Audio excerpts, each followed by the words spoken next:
Bonsoir à tous et bienvenue dans votre émission Analyse Hebdo. Comme chaque semaine, vous le savez, nous revenons sur ce qui fait l'actualité en Guadeloupe et ailleurs, et ce grâce bien sûr à l'expertise de Georges Calixte, politologue et docteur en sciences politiques. Bonsoir Georges. Bonsoir Marius, bonsoir à tous les spectateurs, téléspectateurs d'Éclair TV.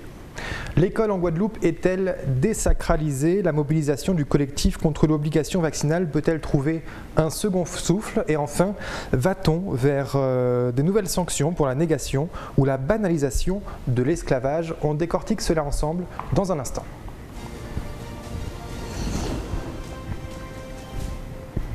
Des parents exaspérés face aux actes de vandalisme qui se multiplient dans les écoles. Depuis le début du mois, une vingtaine d'établissements scolaires ont été le théâtre d'actes de vandalisme. Résultat, des écoles et collèges, lycées sont fermés. Georges, comment peut-on en arriver là?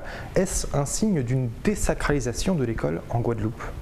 Vraisemblablement.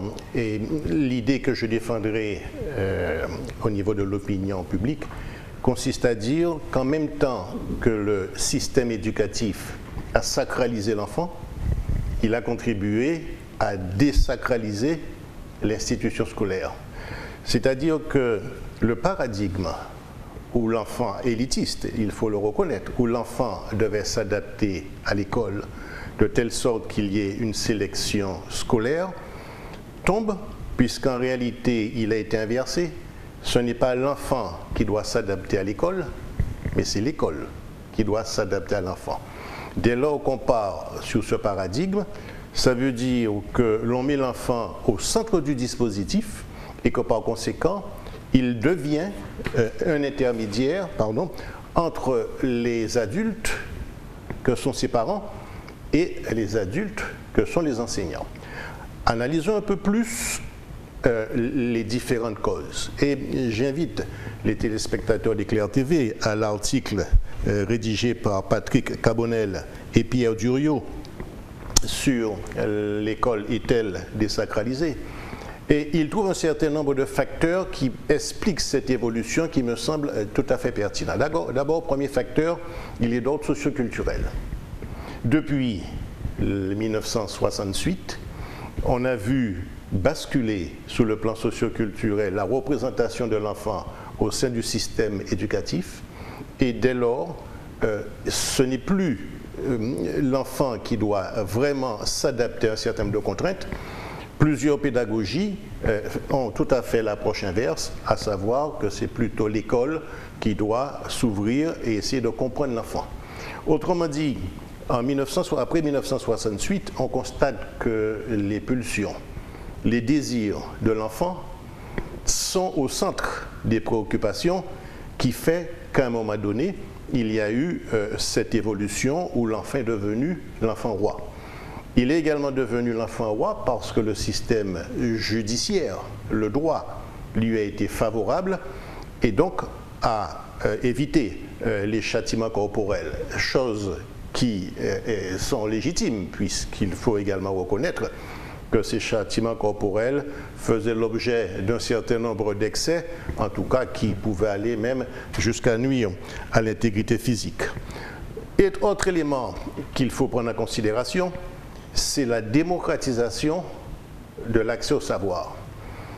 Quand vous avez une relation avec quelqu'un, que vous avez le sentiment qu'il sait, naturellement, il exerce sur vous un certain pouvoir, une certaine autorité.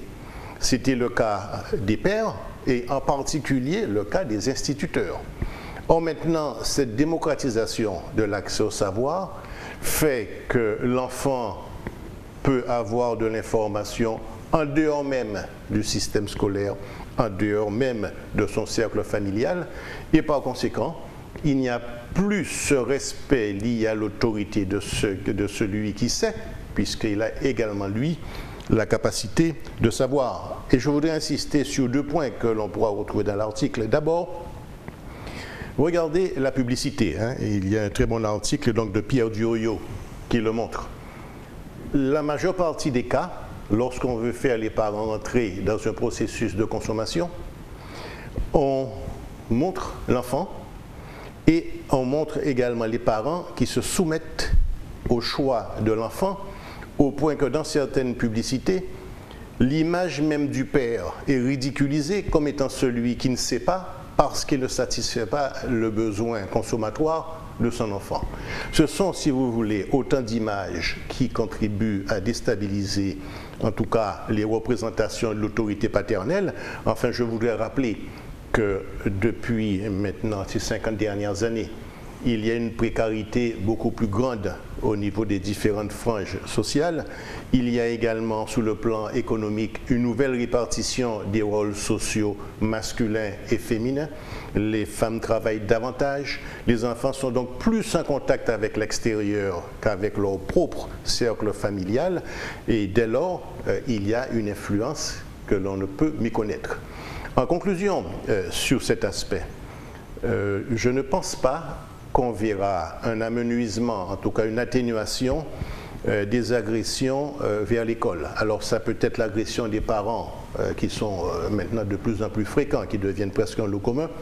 Il y a également l'agression où, pour des raisons difficiles à expliquer, des écoles sont dégradées pour que des enfants n'accèdent pas au savoir.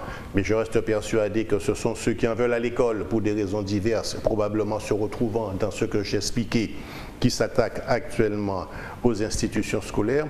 Et eu égard au fait que l'école n'a pas les moyens de pouvoir respecter ce paradigme de mettre l'enfant complètement au centre du système éducatif, alors même que le droit de son côté extérieur l'impose, il y a donc cette confrontation entre la logique juridique visant à sacraliser l'enfant et l'incapacité du système scolaire à pouvoir pallier d'une part l'éducation des parents, mais également à répondre aux attentes, en tout cas, à mettre en place une certaine autorité. Donc ne nous inquiétons pas, il y aura encore de nombreuses manifestations, il y aura encore des agressions vis-à-vis de l'école, jusqu'à ce qu'à un moment donné, il puisse y avoir, ne serait-ce qu'à la Guadeloupe, par la baisse démographique, une situation où, par maintien du potentiel des moyens, il y aura une prise en charge plus individualisée de l'enfant, de telle sorte que cette individualisation dans la prise en charge, on parle de pédagogie différenciée, puisse pallier en grande partie le système de valeurs qu'il ne trouve pas à la maison. Mais compte tenu de la situation socio-économique dégradée, il faut apprendre les choses de manière globale et c'est vrai que pour l'école, en tout cas à la Guadeloupe, mais également au niveau de l'Hexagone, il y a effectivement quelques inquiétudes à avoir. Bien, je vous propose de passer au deuxième thème de la semaine. La mobilisation contre l'obligation vaccinale peut-elle trouver un second souffle en Guadeloupe? Votre analyse dans un instant. Georges Calixte, les personnels de santé suspendus étaient réunis dans les rues de Pointe-à-Pitre ce jeudi matin pour une marche silencieuse. Cette fois, la mobilisation contre l'obligation vaccinale va-t-elle trouver un second souffle? Il convient, pour répondre à cette question, de prendre en compte deux paramètres. D'un côté, la capacité de mobilisation du collectif qui reste relativement intacte, à savoir s'appuyant sur les militants les plus déterminés. Mais le deuxième paramètre, paradoxalement, n'est pas lié au contexte guadeloupéen immédiat, mais est lié à l'évolution au niveau national.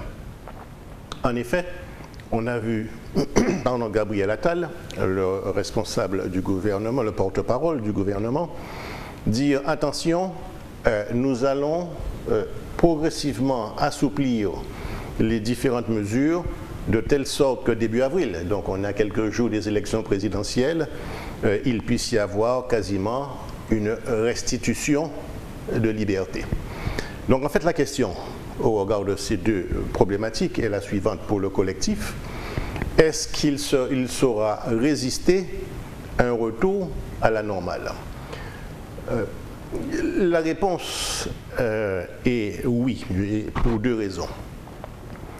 La première, c'est que si le gouvernement évolue de la sorte, c'est qu'au départ, son hypothèse était que les élections présidentielles se dérouleraient avec quasiment près de 100% des Français ayant un schéma vaccinal complet.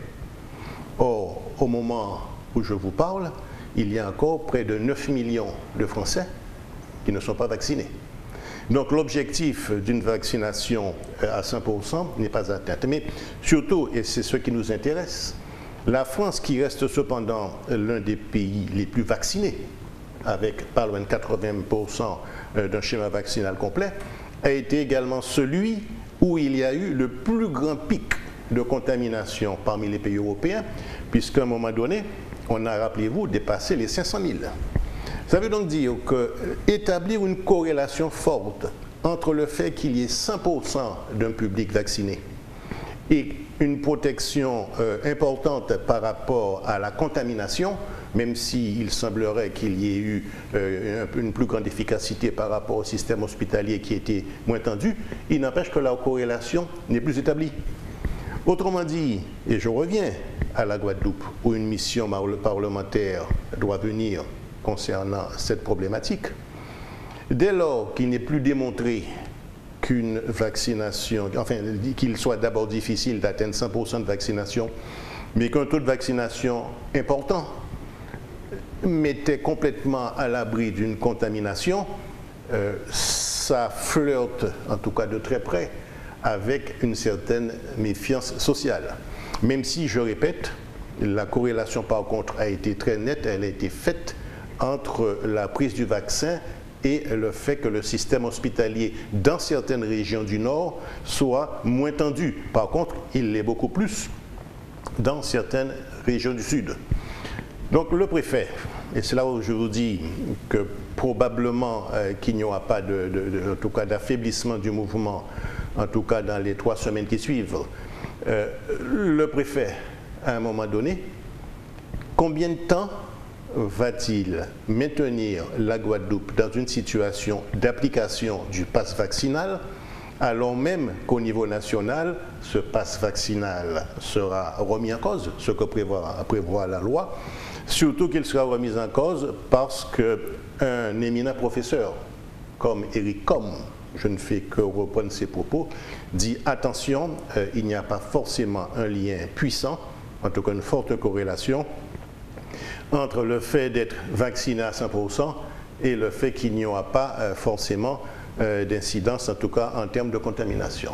Donc le préfet de Guadeloupe, à un moment donné, devra procéder à certains assouplissements, et c'est là où maintenant il faudra se reposer la question, est-ce que le collectif pourra continuer à persister sur d'autres thématiques, parce que les soignants restent toujours suspendus, à l'exception de celles et ceux qui ont été contaminés par la Covid-19, mais qui, d'une manière ou d'une autre, ont été réintégrés parce qu'ils sont immunisés, mais d'autres, il faut dire, les différents micro-trottoirs l'ont montré, ont subi un traumatisme tel par rapport à la suspension, parce qu'ils se sont beaucoup donnés dans le système hospitalier, qu'ils ont quelques scrupules et voire même une certaine répulsion à pouvoir retourner en système hospitalier.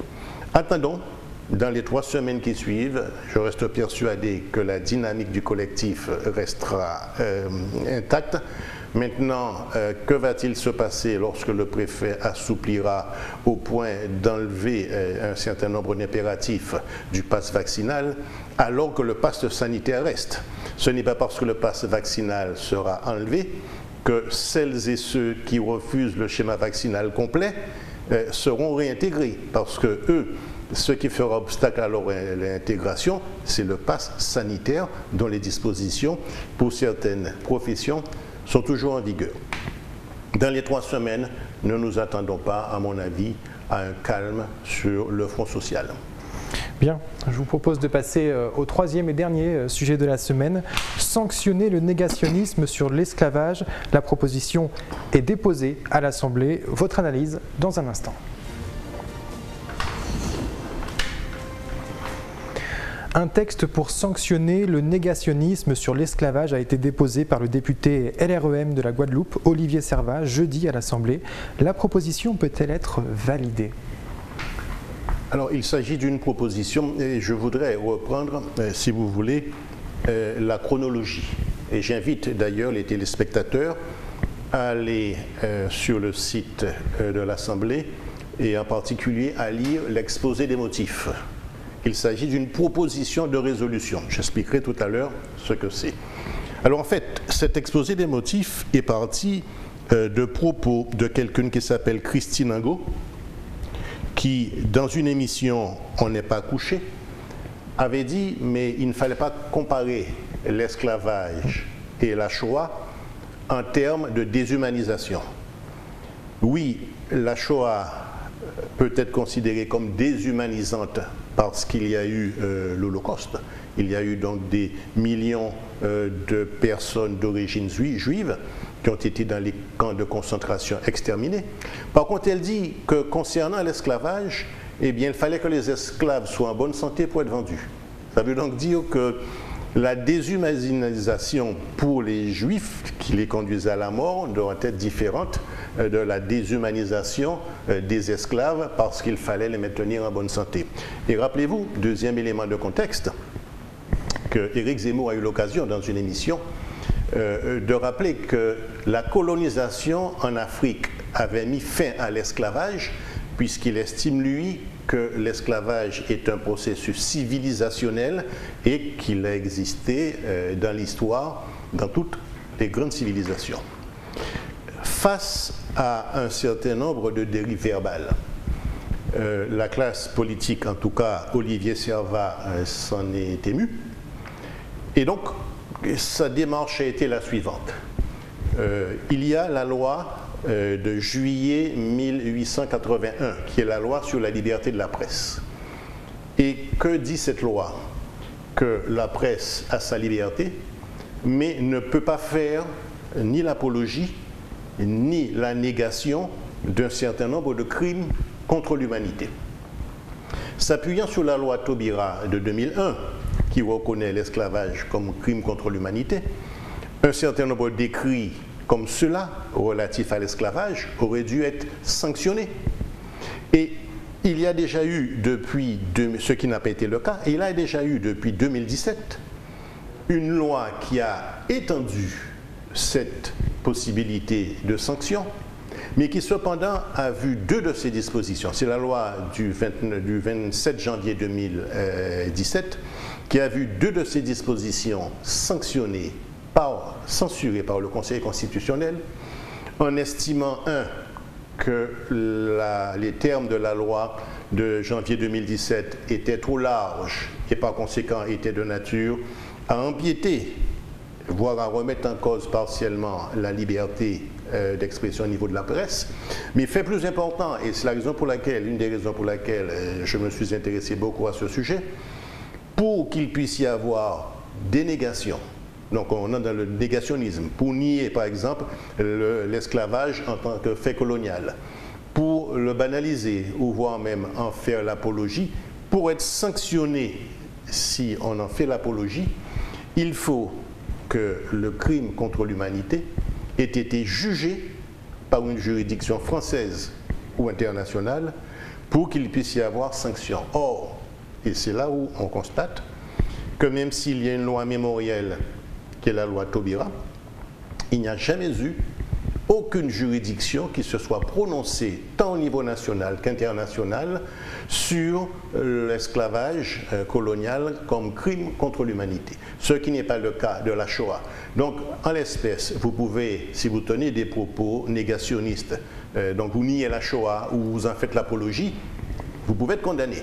Si vous niez qu'il y a eu esclavage ou que vous faites l'apologie de l'esclavage en disant que finalement il a permis d'introduire la civilisation dans certaines nations où elle n'existait pas, eh bien là vous n'êtes pas condamné parce qu'il n'y a eu aucune juridiction préalable qui a effectivement sanctionné.